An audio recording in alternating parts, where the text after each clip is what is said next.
And unfortunately, again I repeat, the world has a problem when it comes to human rights violations of Muslims. And if to oppress Muslims and get rid of all their human rights, all you have to do is utter the magic phrase, Islamic terrorism. The moment you say Islamic terrorism, no one cares about human rights, no one cares about legality. And so the idea of the discussion today was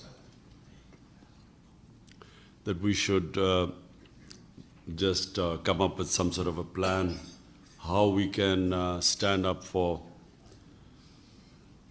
the 8 million Kashmiris under siege. So this is really, we invited you tonight.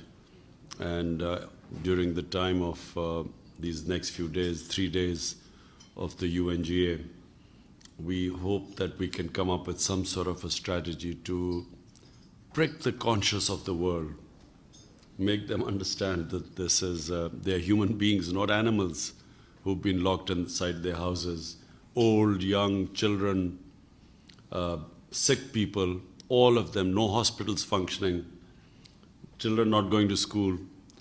And Narendra Modi, who's the architect of this state terrorism, he's walking around as if he's some sort of heading the world's biggest democracy.